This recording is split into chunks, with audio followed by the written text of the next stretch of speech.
नमस्कार, देश प्रदेश में आपका बहुत बहुत स्वागत है। दिल्ली से मैं हूं शरद शर्मा। अभिनेता सिद्धार्थ शुक्ला का आज मुंबई में अंतिम संस्कार कर दिया गया। कल उनका निधन हुआ था। उनके अंतिम संस्कार में कौन कौन लोग पहुंचे और कैसे ये संपन्न हुआ, जानने के लिए चलते हैं मेरी सहयोगी पूजा भारद्वाज के पास। तेज बारिश, फैंस का सैलाब और रोते बिलखते करीबियों के बीच किस तरह से मशहूर टीवी स्टार सिद्धार्थ शुक्ला पंचतत्व में विलीन हुए, दिखाते हैं आपको इस रिपोर्ट में। पंचतत्व में विलीन हुए सिद्धार्थ शुक्ला। ब्रह्म कुमारी रीति रिवाज के साथ सिद्धार्थ का अंतिम संस्कार ओशीवारा शमशान घाट पर हुआ। तेज बरसात के बीच नम आंखों से मां, बहनों और करीबियों ने आखिरी विदाई दी। सिद्धार्थ गए तो सिड नास की जोड़ी भी टूटी। शहनाज गिल की ये तस्वीर दिल झकझोरती है। हिंदू संस्कृति के हिसाब से विधि पूर्वक होती है। जैसे अंदर एम्बुलेंस गई और उनके पार्थिव शरीर को अंदर एक हॉल है और स्टेज भी बना हुआ है जी। उस स्टेज पर उनके पार्थिव शरीर को दर्शन के लिए रखा गया। जितने भी मेहमान थे, पारिवारिक लोग थे, वो दर्शन के लिए वहाँ पर गए। उसके पहले एक विधि होती है, वो जो उनके पुरोहित थे, पंडित जी थे, उन्होंने मृत्युंजय का जाप किया, ओम की ध्वनि हुई और फिर हमारी ब्रह्मा कुमारी की जो शीर्ष नेतृत्व की जो बड़ी बहनें हैं, जो राजयोगिनी बहनें हैं, उन्होंने कमेंट्री के द्वारा मेडिटेशन कराया और ओम की ध्वनि से उस दिव्य आत्मा को शांति दी। सिद्धार्थ के अंतिम सफर में सबसे मुश्किल रहा उनके फैंस को काबू कर पाना। तो एक आशा लेके आए थे, उम्मीद लेके आए थे कि शायद देख, बट ये तो हमारे कंट्रोल में नहीं है कि हम देख पाएंगे कि नहीं देख पुलिस को भी अपना काम यहाँ पे आके भी हम लोग एक प्रेजेंस, एक फील उनको कर पाएंगे दूर से, जो शायद नहीं, जब वो जीवित थे तब नहीं कर पाए। सिद्धार्थ शुक्ला को उनसे मिले भी है, बट अभी बहुत हम लोग को यकीन नहीं हो रहा है कि ऐसा हो गया। हम लोग को बहुत शौक लगा। पहले खबर आई कि सिद्धार्थ का देहांत दिल का दौरा पड़ने से हुआ है, लेकिन पुलिस या डॉक्टरों की टीम अब तक आधिकारिक तौर पर कुछ कहने से बच रही है। दरअसल इस असामयिक मौत ने सबको सुशांत सिंह राजपूत की याद दिला दी है। इस बार ऐसा कोई विवाद न हो, इसलिए सब अंतिम नतीजे तक पहुंचने के लिए अपना पूरा समय ले रहे हैं। मुंबई से सुनील सिंह, प्रशांत सिसोदिया के साथ पूजा भारद्वाज की रिपोर्ट, एनडीटीवी इंडिया के लिए।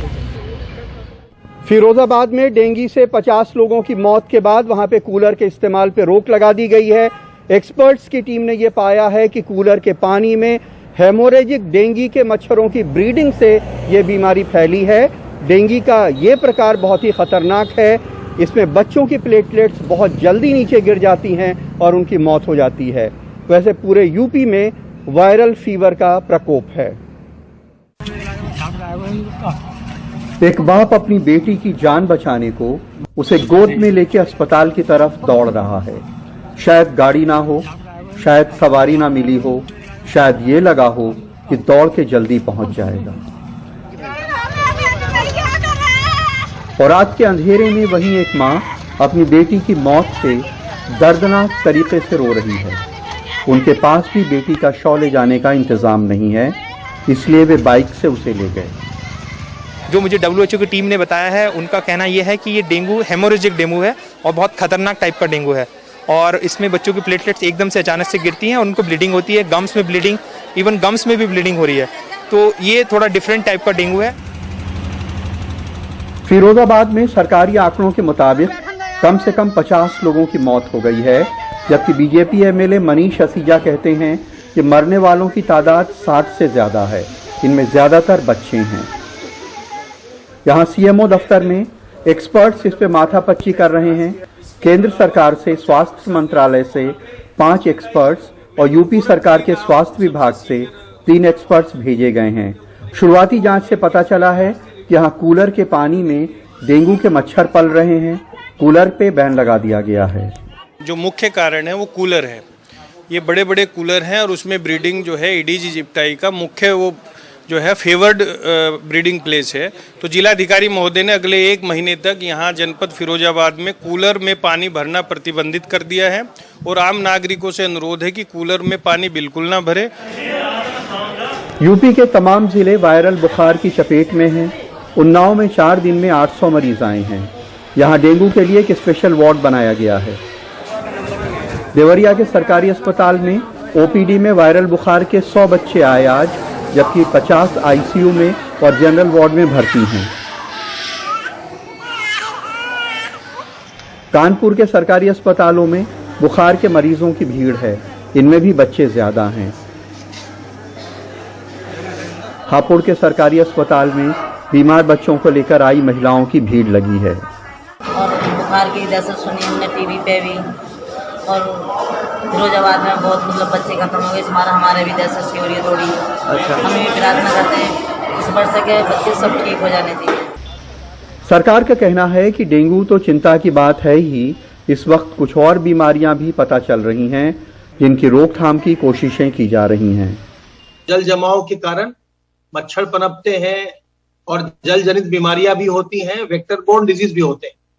अभी हम लोगों ने देखा मथुरा और फिरोजाबाद में कि डेंगू और स्क्रब टाइफस के मामले वहां सामने आए और लोगों को बड़ी संख्या में लोग बीमार पड़े, उनको बुखार हुआ, ज्वर हुआ और अस्पतालों में भर्ती होना पड़ा। पूरे यूपी के अस्पतालों में वायरल बुखार के मरीजों की भीड़ है। डॉक्टर्स का कहना है कि यह वायरल का सीजन है और आम बात है, लेकिन कई जगह बड़े पैमाने पे बच्चों की मौत जो है वो चिंता का सबब है।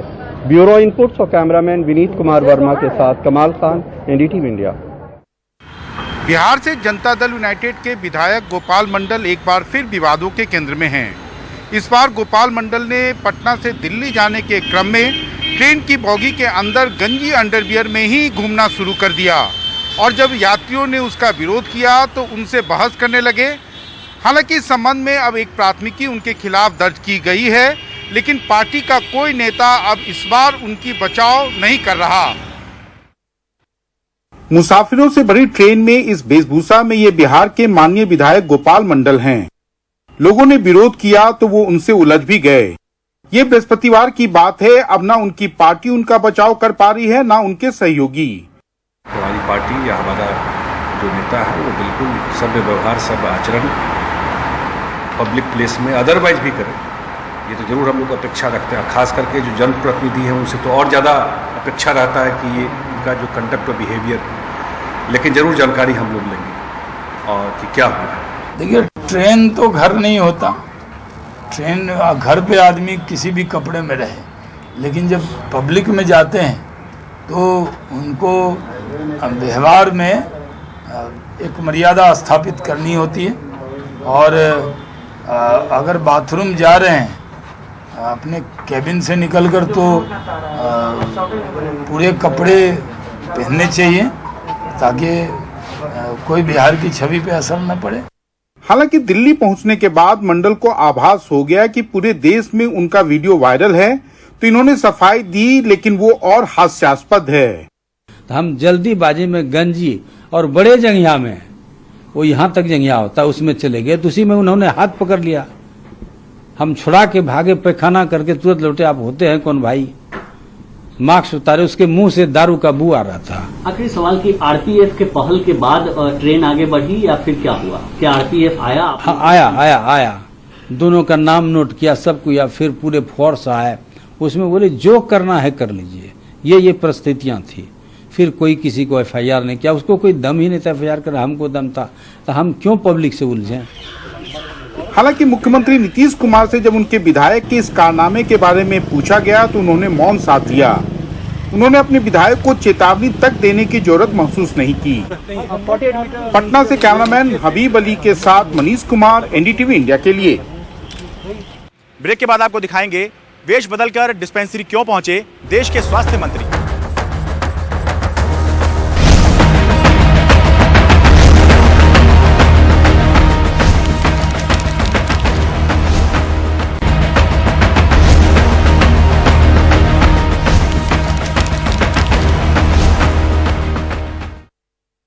केंद्रीय स्वास्थ्य मंत्री मनसुख मांडविया मंगलवार रात करीब 11 बजे साउथ एवेन्यू के सीजीएचएस डिस्पेंसरी पहुंच गए। पहचान छुपाए, चेहरे पर मास्क और नाम बदलकर वो एक सामान्य मरीज बनकर डॉक्टर से मिले। डॉक्टर अरविंद कुमार उस वक्त ड्यूटी पर मौजूद थे और उनके काम को देखकर वो इतना प्रभावित हुए कि उन्होंने उन्हें बुलाकर सम्मानित भी किया। ये काम का सम्मान है, किसी आम मरीज को भी खास मानकर इलाज करने वाले का सम्मान। आम दिनों की तरह ही डॉक्टर अरविंद कुमार आज भी मरीजों को देख रहे हैं, पर मंगलवार की रात पहचान छुपाए केंद्रीय स्वास्थ्य मंत्री साउथ एवेन्यू की इसी सीजीएचएस डिस्पेंसरी पहुंच गए। डॉक्टर साहब के इलाज के तौर तरीके ने उन्हें काफी प्रभावित किया। 31 अगस्त को मेरी नाइट ड्यूटी थी, तो जब नाइट ड्यूटी के दरमियान मैं अपने ड्यूटी में बैठा हुआ था तो वो आए अंदर, बोले कि मुझे कुछ दिखाना है। मैं बगल के फ्लैट 66 नंबर में उनका एमपी साहब का पीएस हूँ। मेरा नाम अनिल रावड़िया है और डॉक्टर साहब मुझे आप देख लेंगे? बोले हाँ सर प्लीज़ आप बैठें। सर मैं देख लिया, मैंने चेकअप किया और चेकअप करके जो उनकी समस्या थी उसके अनुसार मैंने दवाई दी और वो चूँकि मास्क लगाए थे तो इसलिए मैं पहचान नहीं सका। मनसुख मांडविया ने गुरुवार को ट्वीट के जरिए ये जानकारी साझा की। लिखा कि सीजीएचएस को परखने के लिए मैं एक सामान्य रोगी बनकर दिल्ली की एक डिस्पेंसरी में गया। वहां कार्यरत चिकित्सक अरविंद कुमार जी की ड्यूटी के प्रति कर्तव्यनिष्ठा और उनका सेवा भाव प्रेरित करने वाला है। अपने कार्य के प्रति उनके समर्पण की मैं सराहना करता हूं। हमारे डायरेक्टर साहब का मैसेज आया, फ़ोन आया 1 तारीख को कि आप जानते हैं लास्ट में जो आपके मरीज आए थे 11 बजे जो आए थे वो कौन थे? बोले तो नहीं सर मुझे पता नहीं। तो वो आप हमारे मंत्री थे, माननीय मंत्री साहब जी थे। तो मुझे बहुत ये लगा कि हमें पहचान नहीं सका। तो फिर मुझे बोला ठीक है आपको बुलाएंगे वहाँ ऑफिस में। तो फिर कल 2 तारीख को उन्होंने बुलाया, फिर अपने चैम्बर में उन्होंने जो है सम्मानित किया, एक एप्रिसिएशन लेटर दिया और उन्होंने जो है काफ़ी इसमें सराहना की। जमीनी हकीकत को समझने के लिए जमीन पर उतरना जरूरी है ताकि हालात और हकीकत को परखा जा सके। संदेश साफ है, कर्मचारी नजर और निगरानी में हैं। काम में कोताही सजा का सबब बन सकती है और काम के प्रति निष्ठा सम्मान का। नई दिल्ली से परिमल कुमार, एनडीटीवी इंडिया।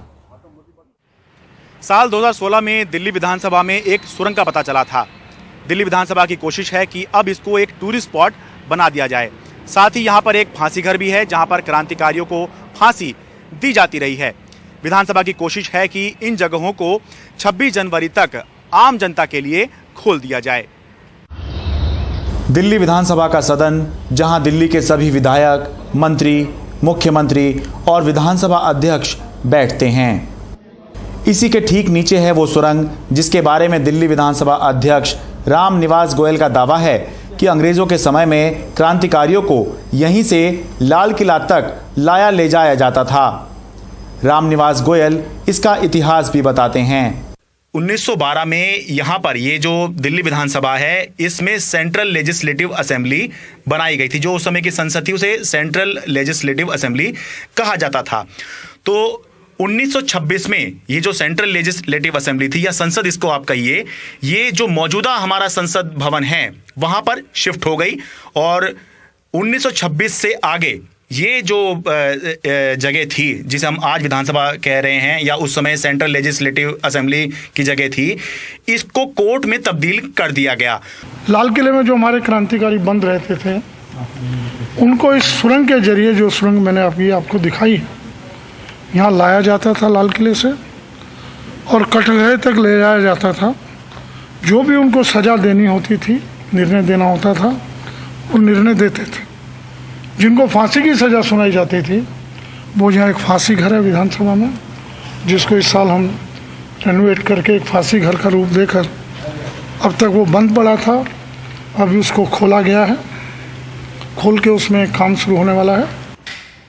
विधानसभा अध्यक्ष के मुताबिक ये इलाका फांसी घर था। यहाँ क्रांतिकारियों को फांसी दी जाती थी। अब इस जगह को कुछ इस तरह की शक्ल दी जाएगी। सुरंग और फांसी घर को आम जनता के लिए 26 जनवरी तक खोलने का इरादा है। दिल्ली विधानसभा अध्यक्ष रामनिवास गोयल ने जो दावे किए हैं उनका कोई लिखित इतिहास तो नहीं मिलता, लेकिन उनके दावों को यूं ही खारिज नहीं किया जा सकता, क्योंकि ये संभव है कि क्योंकि हमारे क्रांतिकारियों को आम जनता का समर्थन हुआ करता था, तो हो सकता है अंग्रेज़ों ने किसी तरह की आशंका से बचने के लिए सुरंग का निर्माण कराया हो, जो लाल किले से ये सीधे दिल्ली विधानसभा तक आती हो और फिर जिनको फांसी की सज़ा सुनाई जाती हो उनको यहाँ पर फांसी भी दी जाती हो। दिल्ली विधानसभा से अपने कैमरा सहयोगी मोहम्मद मुरसलिन के साथ मैं शरद शर्मा, एनडीटीवी इंडिया। देश प्रदेश में आज इतना ही। देखते रहिए एनडीटीवी इंडिया। नमस्कार।